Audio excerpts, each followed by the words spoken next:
A report by the Pentagon highlights the cooperation between China and Pakistan in sectors such as defense. The report says that China is likely considering setting up a base in Pakistan.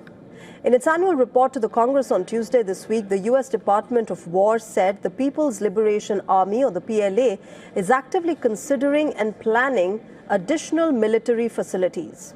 Now, these facilities will support naval and air projection with associated ground security forces. According to the Pentagon, the PLA is probably most interested in military access along the sea lines of communication in the Malacca Strait, the Strait of Hormuz, and other areas in Africa and West Asia. Pakistan is one of the countries where China has likely considered setting up a base as well.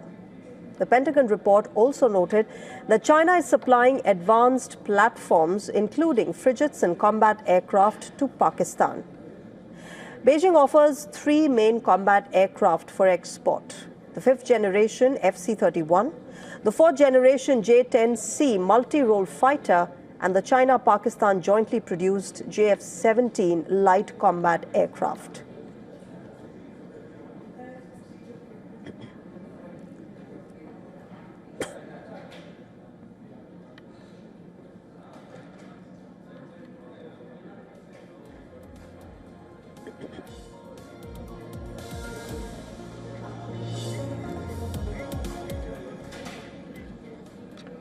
Let's try and understand what this means, not just for these particular countries, but the entire region. I'm joined by Dr. Wael Awad, senior international journalist and political analyst. He's also the former president of FCC South Asia. Dr. Awad, thank you very much for speaking with us on WION. I want to begin by asking you what you think of the Pentagon report. It's not new for the world to know that China does have expansionist policies, and it wants to implement it through military as well. But as far as these countries are concerned, whether it's Pakistan or other countries that have been mentioned in the Pentagon report, what do you make of it? Well, to be honest with you, to speak the American language on these regards, it would be ridiculous to believe that the United States is serious about the Chinese encroachment into South Asia. However, we know that the Chinese have their own interest and they have been increasing and expanding their influence. But on the other hand, we see the United States itself has been increasing and showing that they are having more than 810 military bases all over the world, including the South Asian region, where they are encroaching closer to China, and they wanted to contain China expansion. However, bringing the angle of Bangladesh or Pakistan into the issue is nothing just to create a fear among the Indian establishment that China is encroaching into this part of the world, because neither of these countries are willing to give the Chinese, while the United States have maintained a logistic and military cooperation with these countries, but they have not been given yet the military bases. You know what they have done in Afghanistan. They have been already asking for the Bagram bases because of China is nothing else. So therefore, to speak of the Pentagon is always increasing the anti-China policy, and that's what the American wants. Dr. Awad, while I understand your point of, the American hypocrisy here in this report and how it's been targeting China, should the world be not alert at all to the kind of expansionism that Chinese military bases have seen in the past years? Yes, the US does the same, and there are several other countries who do the same as well.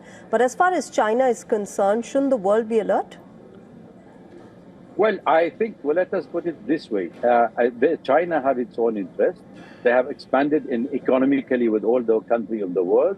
They have been expanding, yes, and they have changed their military doctrine, by the way. They've changed their military doctrine. They wanted to be present in different parts of the world where their interest is being to be supported and safeguard their interest.